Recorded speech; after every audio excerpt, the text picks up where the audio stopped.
I took a break from working on the Z because homie hit me up, and we're driving another homie's car today, so can't wait.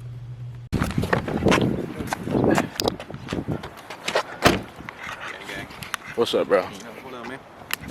How you doing? You know, holiday in paradise. Are you gonna pull it out or? Yeah, if you want. All right. You do a full. We'll do a cold start if you want to like get an angle back here or some shit.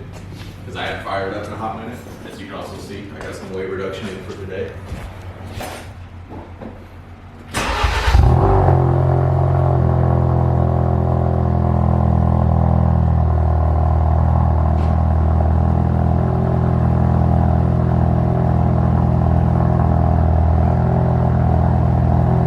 Would you like to give them a walk around of what's done? We could, yeah. So, starting up front, as you can see, got the big ass purple ETS front mount, Velocitech snorkel. They say it increases airflow to the airbox. But dyno says no difference. Just looks cool. Right now, as you can see, purple engine cover, aftermarket, red line tuning hood struts, because Ford in their infinite wisdom was like, we're just gonna still use fucking 2017 cars, because why not? It's got, right now, still stock turbo. It's got upgraded cold spark plugs, GFB diverter valve. Didn't want to go with a full, like, sneezy focus, like, full blow-off valve. It works right now. It's got a upgraded high-pressure fuel pump from XTI, as well as 2,000cc injectors, and a Zona turbo kit from Tune Plus. Hopefully, I'll be pushing around 450 on E85. But that's not on yet, right? Not yet. None of that is on yet. No, that is still in the works. Stock turbo right now. Yeah. Thank you, Corona. Taking their fabricators forever. Flow Designs out of Australia. Their body kit for it. I don't have the cup extenders on it. I just got the side. Work CR Kai wheels. On some Michelin Pilot Sport 4s.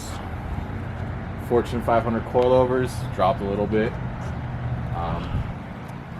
Dirty as shit. Haven't washed it in a while. This weather's been shitty. Right. AWE track exhaust. The loudest exhaust on the market right now for the Focus RS, as far as I've seen. YouTube comments can prove me wrong otherwise. And a Versus Engineering rear diffuser. I like the rear diffuser. Where's the wing? So the wing extension, I'll have to send you the clip. I took a trip to Virginia, and you can probably see I started some holes drilled up under here. I'm pretty sure this hole right here is at an angle, so the well nut wouldn't fully seat. So that left side was just straight, like dangling. So I could just take my finger and just, it would like flap on any given bump. So I just took it off. Like, I'm not about to try and have that bitch fly away on the fucking highway. So what game plan is, if my stonks go well, carbon fiber hood. Stonks. Yeah, stonks. Carbon fiber hood and carbon fiber rear wing. So the extension from Vega Motorworks wasn't going to be like a permanent game plan, and it was just some Ricer shit to make it look good. So sorry if my hands are dirty. I was working on the Z. Nah. Dirty hands, don't give a fuck. But yeah, for the most part, I enjoy it. It's a nice little daily that I'm trying to turn into. So how much is it probably making right now, roughly? So roughly, it hasn't been dyno tuned, but from what Adam, who Tune Plus is my tuner, he says roughly with his W400 kit, it's actually 350, 370 to the wheels. So it's just nature of the beast. I haven't thrown it on the dyno yet. Fun fact about these cars, they don't dyno in all-wheel drive. They dyno in front-wheel drive only. A lot of people are like, oh, you have the all-wheel drive system. It's not like all-wheel drive 100% of the time. It's real weird. Is it similar to like a haul deck setup? Kind of, sort of. Like pretty much so. When it's just cruising, it's mainly front-wheel drive. When it detects, I want to say it's like 3 mile an hour of slippage in the front tires is when it will start sending power to the rear. Track mode, it's more dynamic. It's constantly sending power, but it divvies up which wheel it'll go to. And obviously when it launches, it'll send power to the rear. Right. Which hopefully we can find a spot for you to launch it today. So, it's always got always-on launch control. It's kind of like Zach's STI, where like the Cobb Access port has got a lot of help with it. All right, man. I think that's everything, ain't it? For the most part, yeah. Say less. Cool. Just make sure it's zoomed out. That's zoomed in, isn't it? Yeah, that's zoomed in. All right, That's zoomed out. Then if you want, I generally wait till after this house, like right up in between like these trees is where I'll do a hit.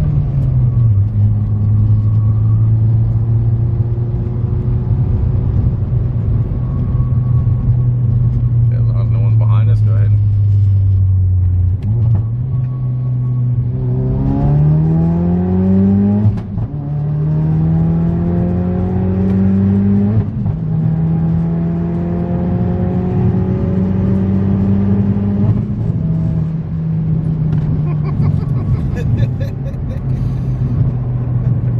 That feels good. It's definitely quick. Never call the RS fast. I always call it quick. Cause Yeah, it's definitely quick. A lot quicker than my car.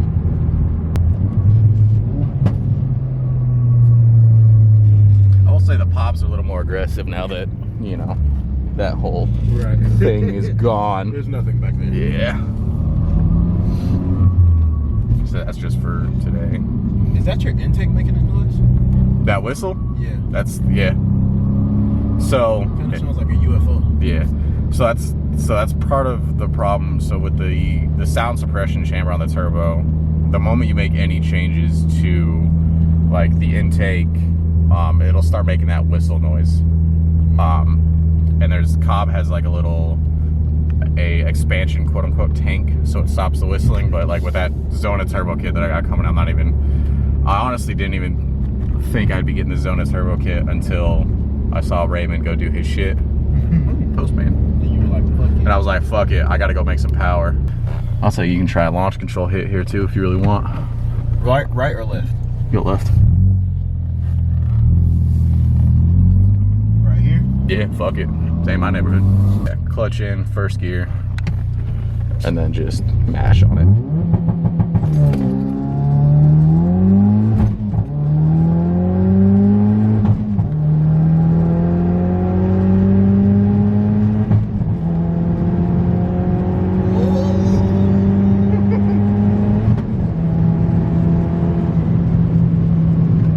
That is fun. So it is 10 times easier to launch this than that STI. Really? Yes, way easier. What's up? So what's the difference? This is very straightforward. You Mhm. just mash it and go, and it takes off aggressively. Yeah. But it's nothing crazy. And I think it's just because of how the all-wheel drive system works. Yeah. But with the STI, it's a lot more mechanical, and it's all, you know, that all-wheel drive system is like on all the time. Yeah. And so like when you launch it, all the tires try and break loose, and the car bogs down. Okay, and so then it goes. So it's like it's really aggressive. Like it hits you Yeah. hard as fuck, but then it bogs down, then goes. This is a lot easier. The STI takes more skill to launch, but this is a lot easier for like the average driver. Oh yeah, I would say this is, like I said, you just throw it in and just go. This is a very like driver's friendly car. Yes. There's a lot of reasons why a bunch of, you know, middle-aged white dudes own this thing. Do you ever launch it? I've never Oh, seen you launch it. I launch it all the time. It's just I don't like if I'm just tootling to and from work, like I don't, you know what I mean? Right. I just don't really give a shit. The one thing I will say that I haven't done on this car is I haven't used the quote unquote drift mode. Yeah, that can be a little Yeah, sketchy. the drift mode. So like I've used. Make sure it's still recorded. Oh yeah, it's still recording. Yeah, we're at 5:20. I've been recording this whole time, Okay. just so you can like edit, cut, do whatever you want to do with it. Right. But the drift mode, they call it a drift mode. It's honestly more of like a power slide mode. Right. See if I can get.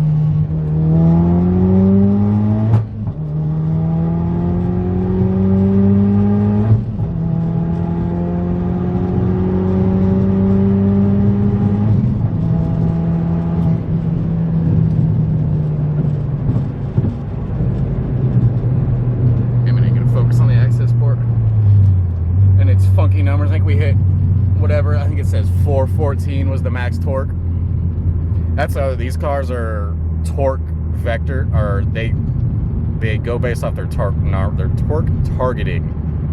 Is what the ECU works. So it doesn't really pay too much attention to how much horsepower you're pushing. So the boost, The max boost I've ever hit, I think, was 26 pounds. That was on a very hot day because it took more boost, obviously, to hit the certain torque number that I'm looking for.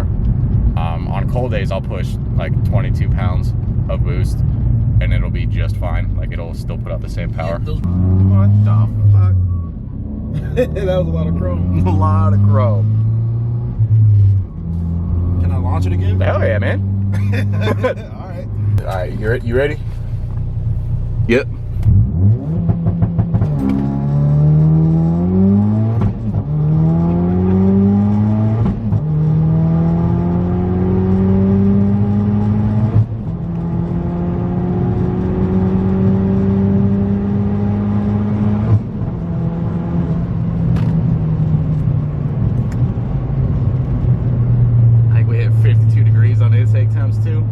That ETS intercooler really puts in work. Yeah, that's below ambient. Yep. It's 55 degrees right now. Yep. The ETS intercooler really puts in work on these cars. That's also another big issue. I guess, hell, you know, with the stock intercooler on the GTI, heat soak is a big issue. I think most people that actually like try to drag race this platform for the longest time would only get like 3 or 4 like good runs down the quarter mile before it would start overheating. The big issue now with these guys, why a lot of people are stepping away from this platform, is the RDU. Like on actual tracks, you can probably get it out of a 20-minute session. You can probably have like 15 minutes max before you got to start like taking your cool down times and things like that. Cooling is a big problem with these cars. So I've got like another upgrade coming in to try and kind of help with that, because I haven't tracked this car yet, just because I know there's a lot of problems with them in terms of like cooling. I wouldn't say like major like malfunction problems. I just want to do upgrades before I start actually having fun and then taking this thing to the track. I just use it as a very spirited daily driver, as you can definitely see why. Yeah, this shit is fun. Every time I drive an all-wheel drive car, I'm like, damn, let me get some all-wheel drive. Like, I'm honestly wasting my time front wheel.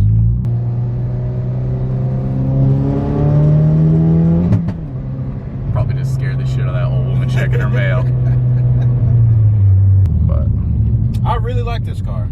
They're fun little. They're really fun little like cars. I approve. I mean, when they first came, one of the reasons why Ford killed them is because dealer markups of like 20 grand. Yeah. You know, who wants a hot European hatch that costs 50 grand other than old people? Like, what this car was geared towards, they could not afford it. Squat life. This isn't that bad. Nah. Hit the Ford that lives there. Oh, what is that? Ooh. Oh, it's getting all blurry. Ooh. But yeah, definitely for the price point that is on it, I want to say I put, in terms of what's actually modded and parts that I don't have, we're not going to go into that yet. But for the tune, the intercooler, the package, I want to say it was like $2 grand.